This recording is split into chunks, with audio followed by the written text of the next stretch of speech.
Hey guys, it's Johnny with Cayenne Precision, and we're back here today to do another laser engraving video and share some settings with you guys for the fiber laser. Before we get started, please hit the like and subscribe button down below. We certainly appreciate it when you guys do that. So let's get into this. One of our dealers reached out and asked me if I could do some laser engraving on a couple of aluminum base plates for a shield, I believe is what these are for. So he sent me these two new. I opened them up already. I've already actually engraved them. I forgot to shoot the first part of this video. So I already know how they turned out.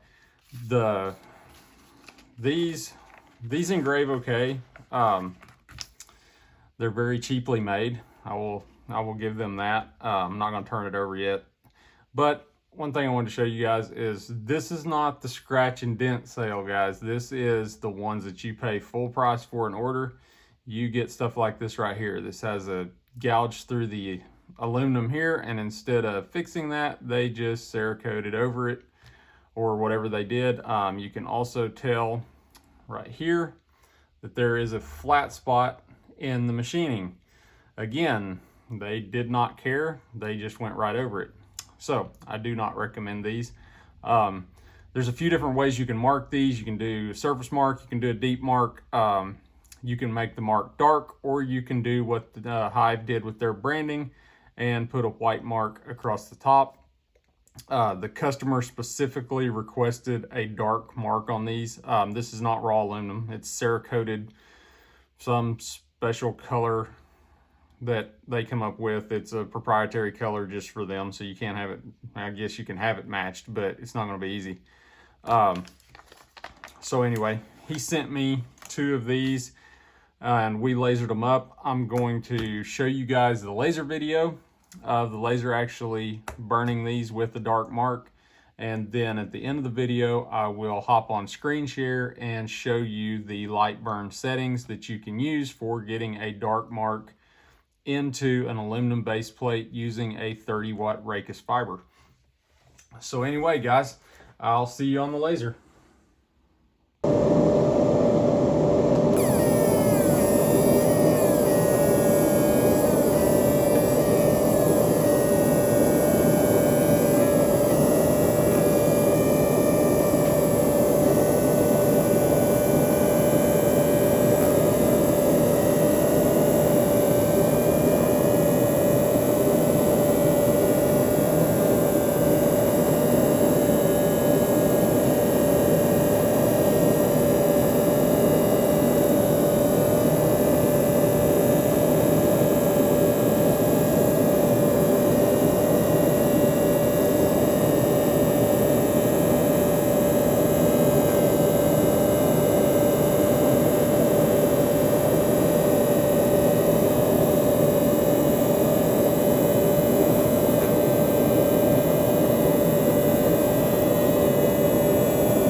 All right, guys, we're back on the bench after we've got these engraved, and this is how the engraving came out.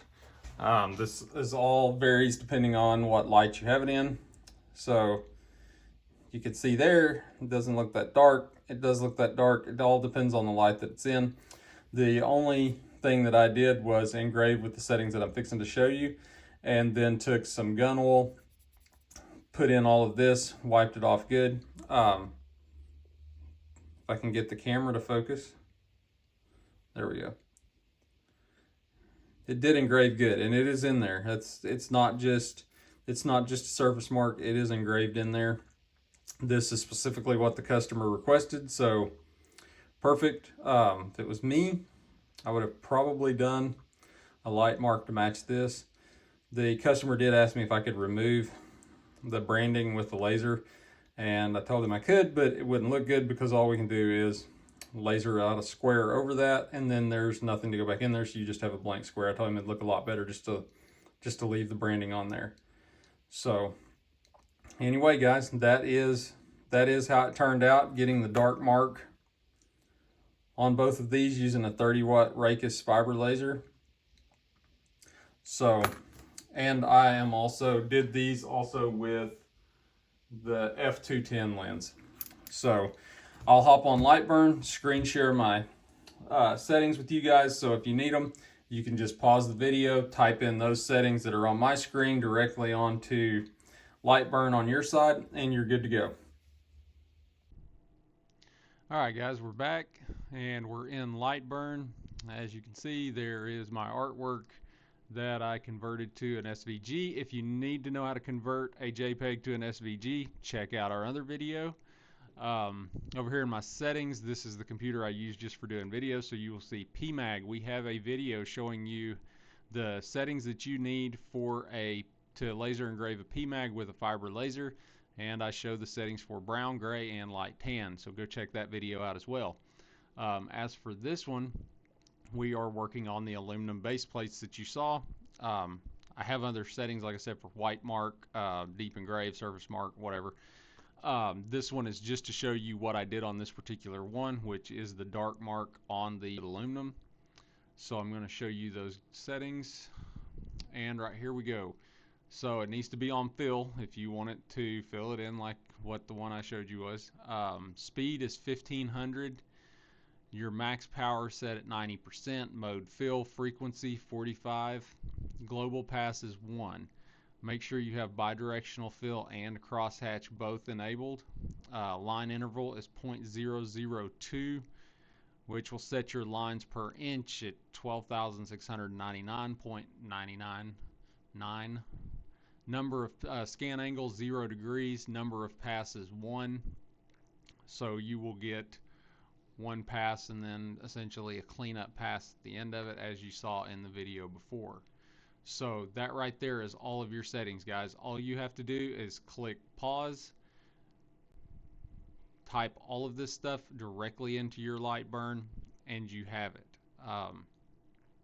Like I said, this is for a 30-watt Raycus. So if you are running a 50-watt, you're going to need to convert. I'm running a 210 lens. If you're running some other lens, you're going to need to convert.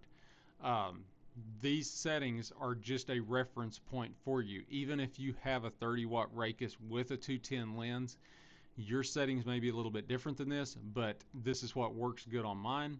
It may work great on yours. You'll just have to test it. And you also may have to tweak these, but it gives you a starting point without having to run a whole bunch of grid tests to get a starting point. Again, I mentioned in another video, and I have to look up where it's at, there is a converter out there where you can put in your wattage and your lens, and then the wattage and the lens that you're seeing the settings for, and click convert, and it will show the settings for your machine. I cannot remember what the name of it is, but I had a guy reach out to me over the last video, and I will try to dig through my settings, find that, and share it with you guys at some point. So anyway, guys, that's what you need. Remember, 30-watt Raycus with a 210 lens is what these settings worked for. I hope somebody finds this useful. Hope it saves you some time doing some testing and things like that. So anyway, guys, that wraps it up for this one. Before you leave, can't talk today. Before you leave, please hit the like and subscribe button down below. Like I said, we certainly appreciate it, and we'll see you guys in the next one.